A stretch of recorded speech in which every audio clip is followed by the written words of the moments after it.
প্রাথমিক শিক্ষা এটা হলো আমাদের জাতির মেরুদণ্ড। আজকে এখানে যারা উপস্থিত আছেন বৃহত্তর প্রাথমিক শিক্ষা পরিবারের অংশীদাররা, একদম সবচেয়ে চূড়ায় যিনি আছেন আমাদের মাননীয় প্রধান অতিথি জনাব এহসানুল হক মিলন এমপি থেকে শুরু করে সকল শিক্ষকেরা যারা আছেন, গার্ডিয়ানরা যারা আছেন এবং আমার শিক্ষার্থীরা, আমার আদরের প্রিয় স্নেহের শিক্ষার্থীরা যারা আছেন, সকলের প্রতি আমি বলছি, আমরা এই দেশের, আমাদের প্রিয় বাংলাদেশের মেইন স্তম্ভ হলো আমরা। প্রাথমিক শিক্ষা যতক্ষণ পর্যন্ত সবলভাবে দাঁড়িয়ে আছে ততক্ষণ পর্যন্ত সবল বাংলাদেশ দাঁড়িয়ে থাকবে। আমাদের মাননীয় প্রধানমন্ত্রী পরিষ্কার আমাদের স্লোগান দিয়েছেন, সবার আগে বাংলাদেশ। সবার আগে বাংলাদেশ শুধু আমার আপনার মনে সবার আগে বাংলাদেশ না, কিন্তু পুরো বিশ্বব্যাপী আমরা চাই সবার আগে বাংলাদেশ দাঁড়াক।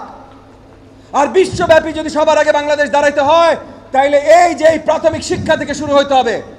সেই জায়গা থেকে আমাদের প্রত্যেকটি শিক্ষার্থী, আপনাদের দিকে আমরা তাকিয়ে আছে, আপনাদের কি প্রয়োজন, আপনারা কিভাবে আরো বলিষ্ঠ হতে পারেন, সুন্দর বাংলাদেশ গড়তে পারেন, সেই দিকে আমাদের সারাক্ষণ নজর আছে।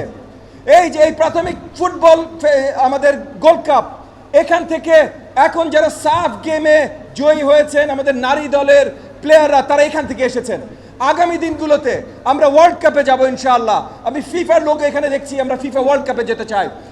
সামনে একদিন হয়তো আমরা ফিফা ওয়ার্ল্ড কাপের ফাইনালে যাব, একদিন ওয়ার্ল্ড কাপ বাংলাদেশের মাটিতে আসবে। সেটার উৎপত্তি হবে এই প্রাথমিক গোল্ড কাপ টুর্নামেন্ট থেকে ইনশাআল্লাহ। আমি আমার বক্তব্য দীর্ঘায়িত করব না। আপনাদের সকলের জন্য অনেক আদর, ভালোবাসা, দোয়া। আজকে যেন খেলা অনেক সুন্দর হয়। আগামীতে আমাদের ন্যাশনাল ফাইনাল জুনের 20 তারিখে অনুষ্ঠিত হবে। সেখানে প্রধান অতিথি হিসেবে আমাদের মাননীয় প্রধানমন্ত্রী জনাব তারেক রহমান থাকবেন।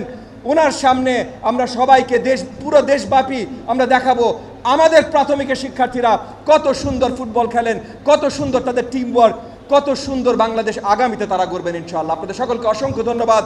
আসসালামু আলাইকুম ওয়া রাহমাতুল্লাহি ওয়া বারাকাতুহু।